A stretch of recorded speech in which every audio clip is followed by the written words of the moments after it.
Hello, welcome and good evening everyone.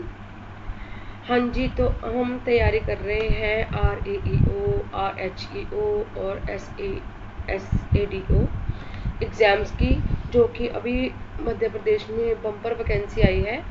और हमारा आज का टॉपिक है मेजर क्रॉप्स ऑफ मध्य प्रदेश, जो कि बहुत ही मेन टॉपिक है एग्रोनॉमी का।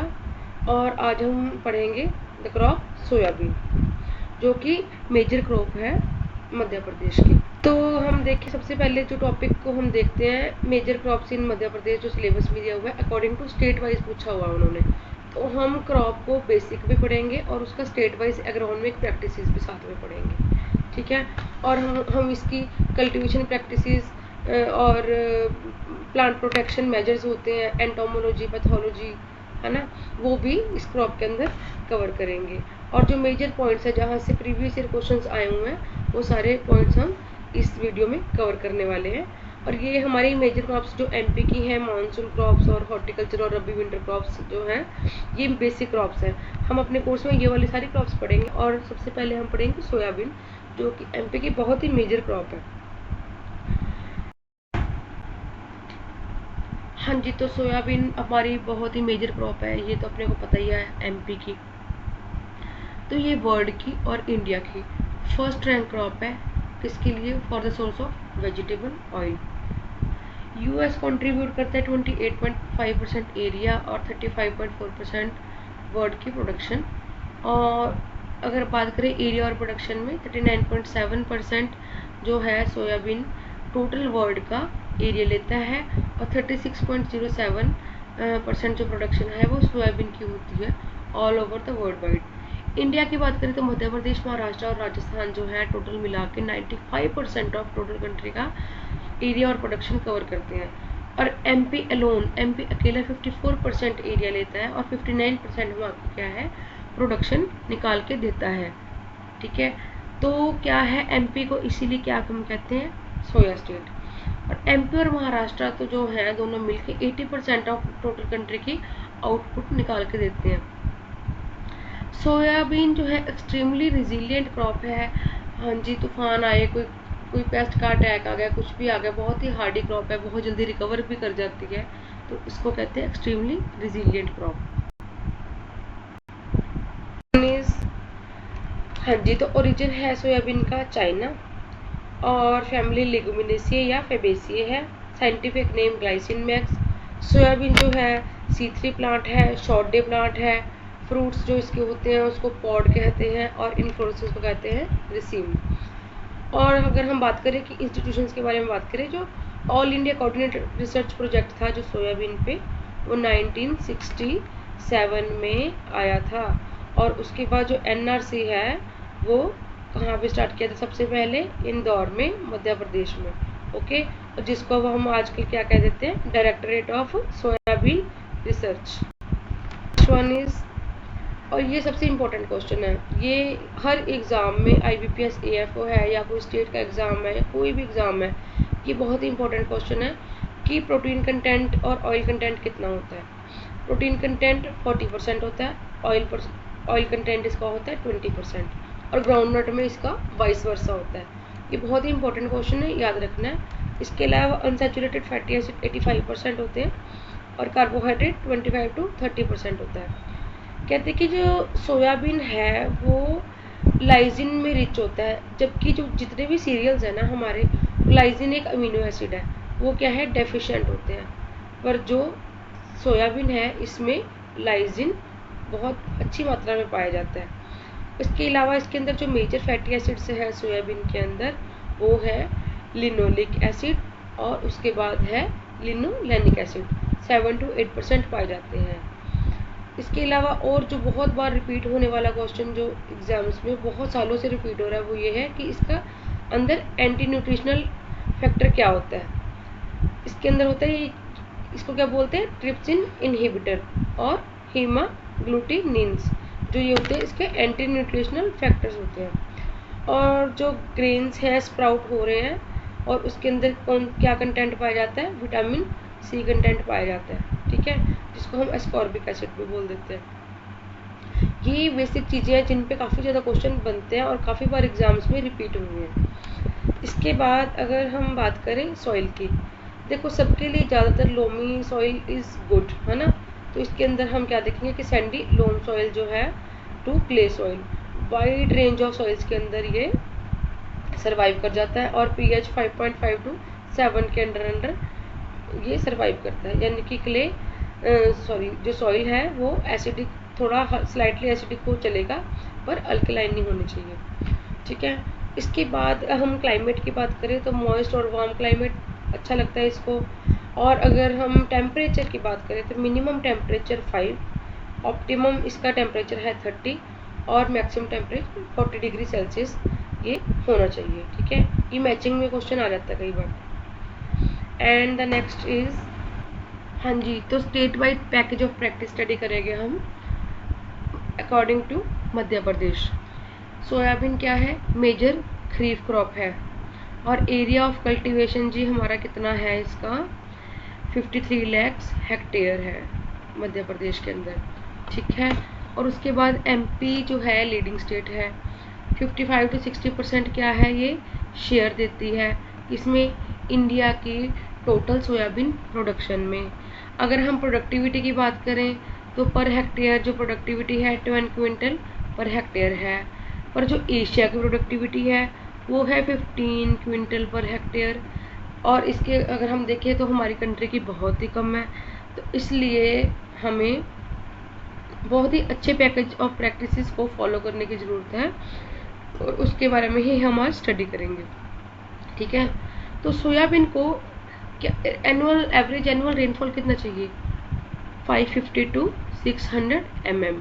और अगर हम ये इम्पोर्टेंट बात है याद रखने वाली कि अगर हम टेम्परेचर देखें 10 डिग्री सेल्सियस से कम हो गया है, the crop will not produce flower initiation inhibit हो जाती है अगर टेम्परेचर 10 डिग्री सेल्सियस से नीचे चला गया। इसके बाद है फील्ड प्रिपरेशन। देखो बेसिक है, सॉइल टेस्ट करना पड़ेगा, प्राइमरी और सेकेंडरी न्यूट्रिएंट्स को टेस्ट करने के लिए, माइक्रो न्यूट्रिएंट टेस्ट करने के लिए, पीएच, ईसी वगैरह सब कुछ टेस्ट कर सकते हैं हम। और ताकि अगर हमें फार्म यार्ड मैन्योर या जिप्सम या कुछ भी इस तरह की कोई चीज़ मिलाने की ज़रूरत है अपने सॉइल टेक्सचर को या सॉइल क्वालिटी को इम्प्रूव करने के लिए तो हम मिला सकें, ठीक है। और उसके बाद समर प्लोइंग किस लिए करते हैं हम, टर्न करते हैं सॉइल को, ठीक है, खाली फील्ड्स के अंदर, ठीक है। ये कब करते हैं, मार्च टू मई 15 तक, ठीक है। और कितनी डेप्थ तक करते हैं, 9 to 12 इंचज तक हम क्या करते हैं, इसको सॉइल को डेप्थ तक टर्न कर देते हैं। इसका बेनिफिट क्या होता है, फिजिकल प्रॉपर्टीज इंप्रूव होती हैं, एरिएशन हो जाता है, वाटर एब्जॉर्प्शन बढ़ जाता है, वाटर होल्डिंग कैपेसिटी बढ़ जाती है, सॉइल की फ्राइबिलिटी और स्ट्रक्चर इंप्रूव होता है ना। तो इसके साथ क्या होता है, वीड कंट्रोल में हेल्प करती है, ठीक है। और साथ में इंसेक्ट और डिजीजेस को रोकने में हेल्प करती है। कैसे, जो इंसेक्ट्स के प्यूपे जो होते हैं वो सॉइल के अंदर बरीड होते हैं, जब हम इसको प्लो करते हैं, टर्निंग करते हैं, तो वो क्या है, सनलाइट के एक्सपोजर में आके हाई टेम्परेचर के कारण डिस्ट्रॉय हो जाते हैं और नेक्स्ट जो क्रॉप आती है वो उससे बच जाती है, ठीक है। एक तरह से स्टरलाइजेशन हो जाती है सॉइल के समर के अंदर। इसके अलावा और क्या बेनिफिट है इसका, फर्टिलाइजर मैनेजमेंट और डिकम्पोजिशन ऑफ ऑर्गेनिक मैटर को भी फैसिलिटेट करती है, क्या चीज़, summer ploughing. And the next is, हाँ जी, हम पहले सीड की जर्मिनेशन कैपेसिटी चेक करते हैं। तो कहते हैं कि 70% जो सीड है वो जर्मिनेशन कैपेसिटी उसकी होनी चाहिए। और अगर हम देखें तो कैसे टेस्ट करेंगे, 100 सीड्स को 3 जगह पे अलग अलग वेट सैक्स में रखेंगे। अब देखो पिक्चर में दिखा रहे हैं कि जो हाईली विगर सीड है वो इस तरह का होता है, ठीक है। और लो विगर क्या होता है, उनकी सीडलिंग थोड़ी स्मॉल साइज की, क्योंकि इनका विगर कम है, ठीक है। और ये है एबनॉर्मल सीडलिंग्स जो हम देख रहे हैं, और जो डेड सीड्स हैं और वो ये हैं। हमें सोइंग करने से पहले ऐसा ना हो कि हम सीड सो कर दिया हमने और क्या है उसका विगर ही नहीं है, और उसका जो है इफेक्ट हमारी टोटल प्रोडक्शन के ऊपर पड़ेगा, ठीक है, टोटल स्टैंड के ऊपर पड़ेगा। तो इसलिए हाई विगर सीड हमें यूज़ करनी चाहिए जिनकी जर्मिनेशन कैपेसिटी 70% से कम ना हो, according to package of practice of Madhya Pradesh. हाँ जी, तो हमारा सोइंग से पहले सबसे पहला फर्स्ट स्टेप क्या होता है, सीड ट्रीटमेंट। सीड ट्रीटमेंट हम क्यों करते हैं, ताकि जो हमारा सीडलिंग जो ग्रो हो रहा है वो किसी डिजीज़ का अटैक ना हो, ठीक है, उस पर। तो सबसे पहले सीड को ट्रीट करते हैं अपन किसे, थीरम कार्बेंडाजिम से करते हैं 2:1 क्वान्टिटी में, ठीक है। और 3 ग्राम क्वांटिटी लेंगे, या थीरम और कार्बोक्सिन 2.5 ग्राम ले सकते हैं, थायोमिथोक्सैम ले सकते हैं 3 ग्राम, या फिर हम ट्राइकोडर्मा वीडी ले सकते हैं 5 ग्राम पर KG of seed. Organic fertiliser अगर हमने लेने हैं तो हम राइजोबियम कल्चर लेंगे 5 ग्राम। कौन सा लेंगे, ब्राडी राइजोबियम जैपोनिकम। इसके अलावा पीएस भी लेंगे, ठीक है। तो ये कितना लेंगे, ये भी 5 ग्राम पर केजी लेंगे। पीएस भी लेंगे जो कि अनअवेलेबल फॉस्फोरस को सॉल्युबल फॉर्म में अवेलेबल कराता है प्लांट्स को, तो वो कितना लेंगे, 2.5 केजी पर एकड़ लेंगे। उसके बाद कहते हैं कि हाँ जी, सोइंग का बिल्कुल ऑप्टिमम टाइम क्या है, जब 4 to 5 इंचेस रेन अवेलेबल है, कब, between last week of June to first week of July, ठीक है। विद इन 15 डेज हमें सोइंग इसकी कर देनी है। सो करते हैं किस में, रोज़ में। रोज़ में अगर हम सो करते हैं तो हमें रो टू रो स्पेसिंग देखनी पड़ेगी, कितनी चाहिए, रो टू रो स्पेसिंग कितनी होनी चाहिए। कुछ वैरायटीज़ होती हैं जो कम स्प्रेड होती हैं, कुछ वैरायटीज़ होती हैं जो वाइड स्प्रेड होती हैं। कहते हैं कि जो लेस स्प्रेड वैरायटीज यानी कि GS 9305 या GS 9560 है, जो ये क्या, रो टू रो डिस्टेंस इसका होएगा कितना, 40 सेंटीमीटर। और वाइड स्प्रेड वैरायटीज है जैसे J335, NRC7, JS 9752, इनका कितना होएगा, जो रो टू रो स्पेसिंग 45 सेंटीमीटर, इनको खुली जगह चाहिए थोड़ी सी, 5 सेंटीमीटर ज़्यादा देंगे। हाँ जी, तो अगला क्वेश्चन है कि अमाउंट ऑफ सीड कितना लेंगे। अब सीड कितना लेंगे डिपेंड करता है साइज ऑफ सीड पे, साइज ऑफ ग्रेन पे, ठीक है। अगर तो स्मॉल सीड होएगा तो कम लेंगे, लार्ज सीड होएगा तो ज़्यादा लेंगे। तो हमें क्या है, प्लांट नंबर मेंटेन करने हैं कितने, 4 to 4.5 लैक्स, ओके। तो इसके लिए अगर हमने स्मॉल सीडेड वैरायटी ली है तो 60 to 70 केजी पर हेक्टेयर लेंगे सीड। और अगर लार्ज सीडेड वैरायटी ली है तो कितना लेंगे, 80 to 90 केजी पर हेक्टेयर लेंगे सीड। और डीप ब्लैक सॉइल है जो, ठीक है, areas with high rainfall, deep black soil है, तो वहाँ पे क्या हम यूज़ करेंगे, ridge seed planter, furrow method use करेंगे, रेज्ड बेड प्लांटर या ब्रॉड बेड फरो मेथड।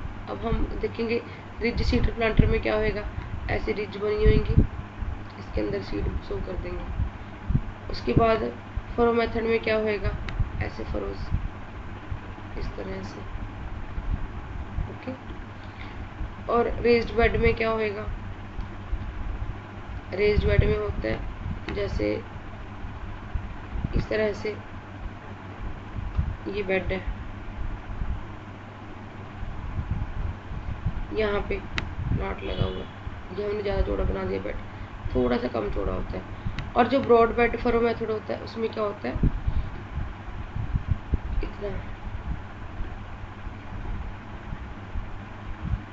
ये ब्रॉड बेड है ये वाला, और ये क्या है, फरो है, ठीक है, ये फरो है। यहाँ पे 2 प्लांट्स लग रहे हैं, ये प्लांट नहीं है, ये 2 प्लांट्स लग रहे हैं, ठीक है। ये मेथड होते हैं सोइंग के। कहते हैं कि don't use any kind of chemical fertiliser, seed के साथ कोई केमिकल फर्टिलाइज़र यूज़ नहीं करना है। बैलेंस्ड फर्टिलाइज़र मैनेजमेंट कैसे कर सकते हैं हम, सॉइल टेस्ट करके उसके बेस पे ही डालो, ठीक है। Organic fertiliser, organic sources maximum use करने चाहिए। काऊ डंग यूज़ करो 10 to 20 ton per hectare. Vermi compost use करना है तो 5 ton per hectare along with chemical fertiliser. Balance dose use करो किसकी, नाइट्रोजन 20 से 60 केजी यूज़ कर सकते हैं, और फॉस्फोरस पोटाश और सल्फर रिस्पेक्टिवली 80 40 20 की रेशो में ही यूज़ करना है। और ये सारे फर्टिलाइज़र अप्लाई करने हैं लास्ट फ्लोइंग पे, और मिक्स कर दो वेल इसके अंदर, सॉइल के अंदर। नाइट्रोजन अगर हमने डालनी है तो कब डालेंगे, 7th day after germination, germination के 7 दिन बाद 50 kg यूरिया हम डालेंगे अगर सॉइल डेफिशिएंट है। एंड द नेक्स्ट इज, अगर हमने सॉइल टेस्ट कराया और जिंक और सल्फर की कमी आई तो हम क्या डालेंगे, जिंक सल्फेट डाल लेंगे। किसके साथ, मैन्योर और फर्टिलाइजर के साथ। कितना डालेंगे, 25 kg पर हेक्टेयर। सल्फर डालना है तो एसएसपी को प्रेफर करेंगे। अगर एसएसपी नहीं है, ठीक है, तो क्या डालेंगे, जिप्सम डाल लेंगे 2.5 क्विंटल पर हेक्टेयर की रेट से, ठीक। और वाटर कंजर्वेशन मेजर्स कहते हैं कि इसके लिए हमें क्या करना है, 5 से 6 रोज, जैसे मान लो ये लगातार 5 से 6 रोज आई, यहाँ पे एक फरो बना दो, फिर 5 to 6 रोज है, यहाँ पे एक फरो बना दो, इस तरीके से, ठीक है। तो इससे क्या होएगा, अगर तो एक्सेस रेनफॉल है तो इस फरो के थ्रू ड्रेनेज हो जाएगी। अगर रेनफॉल कम है, लेस है, तो क्या हो जाएगा, इनमें वाटर कंजर्व हो जाएगा, ठीक है, जो कि सॉइल के इसके नीचे एब्जॉर्ब होके सीप होके यहाँ पे प्लांट्स को अवेलेबल हो जाएगा, ठीक है। इंटरक्रॉपिंग, अब हम एमपी के एरिया में इंटरक्रॉपिंग में हम क्या यूज़ कर सकते हैं, हम यूज़ करेंगे अरहर को, मेज को, सोयाबीन को, सॉरी सोरगम को, सोयाबीन तो लगा ही रहे हैं, 4:2 की रोज़ की रेशो रखेंगे। और अगर कॉटन लगानी है तो 4:1 की रखेंगे। क्रॉप साइकिल हम सोयाबीन वीट लगा सकते हैं, सोयाबीन मस्टर्ड लगा सकते हैं इंस्टेड ऑफ सोयाबीन ग्राम लगाने के ऑलवेज, ठीक है। एंड वीड मैनेजमेंट के लिए हम क्या मैकेनिकल और केमिकल मेथड यूज़ करते हैं। 30 to 45 डेज हम केमिकल यूज़ नहीं करते, अवॉइड करते हैं, तो खुरपाज लेके वीड फ्री रखना क्रॉप को, क्योंकि क्रॉप वीड कंपटीशन इस स्टेज में बहुत ज़्यादा होता है। उसके बाद हम क्या है, केमिकल्स यूज़ कर सकते हैं, ठीक है, वीड किलर यूज़ कर सकते हैं। कौन सी वीड किलर यूज़ करते हैं, यूज़ करते हैं प्री प्लांट के लिए फ्लोरोक्लोरोलिन, ट्राइफ्लोरोलिन यूज़ होता है। इमीडिएटली आफ्टर सोइंग ये वाले फर्टिलाइजर, सॉरी ये वाले वीडिसाइड यूज़ होते हैं। और 15 to 20 डेज की क्रॉप पे ये, ठीक है, ये हमें थोड़ा थोड़ा मोटा मोटा आइडिया याद रखना है। इसके अलावा क्रॉप प्रोटेक्शन की बात करें तो हम क्या स्प्रे करते हैं, नीम ऑयल, या फिर क्या यूज़ करते हैं, लाइट ट्रैप्स, ठीक है। अफेक्टेड और डैमेज प्लांट्स को क्या कर सकते हैं, बरी कर देते हैं फील्ड से बाहर ले जाके। और पेस्टिसाइड डालने के लिए हमें 15 लीटर पर टैंक के हिसाब से 7 to 8 टैंक्स वाटर चाहिए होता है, और या फिर 500 लीटर पर हेक्टेयर वाटर चाहिए होता है, ठीक है। और ये ज़रूरी है कि अकॉर्डिंग टू पानी की वैल्यू उसको यूज़ किया जाए, जहाँ पे पानी ज़्यादा अवेलेबल है वहाँ पे यूज़ किया जाए, पानी को वेस्ट ना किया जाए। बायोलॉजिकल कंट्रोल अगर हमने यूज़ करना है तो जे शेप के पैग लगाते हैं, ठीक है, 20 से 25 kg पर 20 से 25 लगाते हैं पर हेक्टेयर में। या फिर फेरोमोन ट्रैप्स यूज़ करते हैं 10 से 12, और लाइट ट्रैप यूज़ करते हैं टू डिटेक्ट पेस्ट इन्फेस्टेशन, कितनी इन्फेस्टेशन हो रही है, तो हम उसके लिए लाइट ट्रैप यूज़ करते हैं, वहाँ पे इंसेक्ट इकट्ठे हो जाते हैं आगे। तो जी नेक्स्ट अगर हम देखें, ये है केमिकल कंट्रोल के लिए रिकमेंडेशंस। ब्लू बीटल के लिए क्लोरपाइरिफॉस या क्विनालफोस यूज़ करते हैं। गर्डल बीटल के लिए ट्राइजोफोस, इटोफेनप्रैक्स, थायोक्लोप्रिड। टोबैको कैटरपिलर के लिए भी क्लोरपाइरिफॉस, इंडोक्साकार्ब यूज़ करते हैं। और सेमी लूपवर्म के लिए बायोलॉजिकल कंट्रोल किया जाता है, बैसिलस यूरिनजेनेंसिस, और या फिर वुबेरिया बेसियाना यूज़ किया था 1 लीटर और 1 kg पर हेक्टेयर, ठीक है। ये आ सकता है, इंपॉर्टेंट क्वेश्चन बन सकता है एग्जाम के लिए कि बायोलॉजिकल कंट्रोल के लिए कौन से बैक्टीरिया यूज़ होते हैं। ग्राम कैटरपिलर और टोबैको कैटरपिलर के लिए बायोलॉजिकल कंट्रोल दिया हुआ है, ये काफ़ी पुराना है, ठीक है। ग्राम कैटरपिलर की HANPV 250 LE, ठीक है। और या फिर बैसिलस सूरिजिएंसिस, वुबेरिया बेसियाना, इनको यूज़ किया जाता है। केमिकल कंट्रोल के लिए रेंगसिविर, प्रोपेनोफॉस, इंडोक्साकार्ब यूज़ किया जाता है, ओके। तो ये आपको मोटा मोटा याद रखना है। अब इंटीग्रेटेड डिजीज़ मैनेजमेंट के लिए हम क्या करते हैं, डीप समर प्लोइंग करते हैं, हमने पढ़ा ही था, प्यूपे वगैरह को किल करती है ये, ठीक है। बैलेंस फर्टिलाइजर यूज़ करते हैं कि ज़्यादा नाइट्रोजन हो जाएगी, ज़्यादा पेस्ट अटैक होता है, वेजिटेटिव ग्रोथ ज़्यादा हो जाती है। राइट वैरायटीज़ यूज़ करते हैं कि रेजिस्टेंट वैरायटीज़ हों इंसेक्ट पेस्ट से। और क्या करते हैं, सोइंग टाइम बिल्कुल सही रखना चाहिए, ना आगे ना पीछे। इससे क्या होता है, हम जो मेजर अटैक होना होता है किसी डिजीज़ का, उससे इस्केप कर सकते हैं। इसके बाद हम यूज़ करते हैं वाटर मैनेजमेंट और डिस्ट्रॉय डिजीज क्रॉप रेजिड्यूज, ठीक है। Removal of collateral substitute host plants को हम क्या, जिनके ऊपर क्या होता है, इंसेक्ट होते हैं, जो पेस्ट होते हैं ऑफ सीजन में जो ग्रो कर जाते हैं उनके ऊपर, है ना, अपनी पॉपुलेशन मेंटेन रखते हैं और जैसे क्रॉप आती है फिर उस पर अटैक कर देते हैं। तो जो कोलेटरल होस्ट होते हैं उनको हमने ख़त्म करना है। वीड कंट्रोल है, क्रॉप रोटेशन है, इंटरक्रॉपिंग हम करते हैं और रेजिस्टेंट वैराइटीज़ को भी यूज़ किया जाता है। And next is leaf spot and blight. कहते हैं कि टू कंट्रोल लीफ स्पॉट और ब्लाइट को कार्बेंडाजिम यूज़ होती है 35 to 40 डेज के बाद। बैक्टीरियल ब्लाइट के लिए रेजिस्टेंट वैरायटी NRC37 यूज़ होती है। गेरुआ क्या है, फंगल डिजीज़ है, ये क्वेश्चन आ सकता है। गेरुआ कौन सी डिजीज़ है, बैक्टीरियल है, फंगल है, वायरस है। कब होती है, फ्लावरिंग स्टेज पे होती है, ठीक है। और इसके बाद डिजीज रेजिस्टेंट वैरायटीज यूज़ करो, जैसे कि GS 2029 NR 86। उसके बाद अंडर केमिकल कंट्रोल हेक्साकोनाजोल और प्रोपिकोनाजोल को पर हेक्टेयर स्प्रे किया जाता है। चारकोल रॉट है फंगल डिजीज, ठीक है, और इसके लिए स्क्लेरोटिया ब्लैक कलर के अपीयर होते हैं।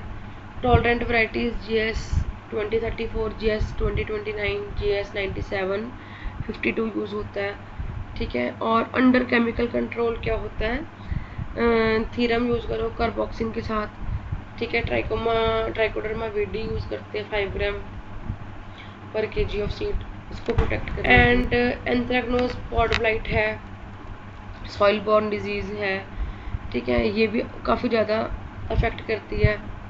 इसके ये सिम्टम्स दिए हुए हैं, falling of veins on the leaves, ठीक है। डिजीज टॉलरेंट वैराइटीज NRC7 और 12 यूज़ करो, थीरम कार्बोक्सिन यूज़ करो। उसके बाद हार्वेस्टिंग और थ्रेशिंग के लिए हम अगर क्या कहें तो टाइम पे हार्वेस्टिंग करना बहुत ज़रूरी है, वरना क्या हो जाता है, स्कैटरिंग हो जाती है ग्रेन्स की और क्या होता है, वहीं पे खिल जाएंगे ग्रेन्स, इससे हमारी प्रोडक्शन पे बहुत बुरा असर पड़ेगा। प्रॉपर स्टेज ऑफ राइपनिंग पे कर लेनी चाहिए, ठीक है। जब कलर ऑफ पॉट्स क्या है, चेंज और ग्रीननेस जो है कम्प्लीटली डिसअपीयर, जब पीले पड़ने लग जाते हैं या ब्राउन पड़ने लग जाते हैं, ग्रीननेस कम हो जाए, तब क्या है, मॉइस्चर कंटेंट कितना हो जाए, 14 से 16% होना चाहिए हार्वेस्टिंग के टाइम पे। Crop should be dried in sun for 2 to 3 days. उसके बाद थ्रेशर में डाल के स्लो स्पीड पे 300 से 400 RPM पे थ्रेश कर लो। आफ्टर थ्रेशिंग जो है सीड को सन में ड्राई करना है 3 to 4 डेज के लिए। हाँ जी, that was all from my side and if you guys like my video, और देखो ये वीडियो बनाने पे मेरी बहुत मेहनत लगी है, मैंने ऑफिशियल वेबसाइट्स को जो है फॉलो किया, उसके बाद मैंने इसकी PPT बनाई, है ना, उसके बाद लेक्चर रिकॉर्ड किया। अगर आपको वीडियो अच्छा लगा है तो प्लीज़ लाइक करो और कमेंट करो, अगर मैं ऐसे ही MP के अकॉर्डिंग और वीडियोज़ लेके आऊँ। देखो ये चीज़ें आपको किसी भी चैनल पे नहीं मिलेंगी। अगर आपको चाहिए कि मैं ये कंटेंट, और मैं आपको फ्री में पढ़ा रही हूँ, ये कंटेंट आपको दोबारा से चाहिए और सारी क्रॉप्स के ऊपर मैं ऐसी वीडियोस बनाऊँ, तो मेरे वीडियो को लाइक करना, इस पर कमेंट करना, आप कौन सी क्रॉप पे चाहते हो या किसी स्पेशल टॉपिक पे वीडियो चाहते हो, और मेरे चैनल को सब्सक्राइब करना। Okay, happy learning guys, thank you.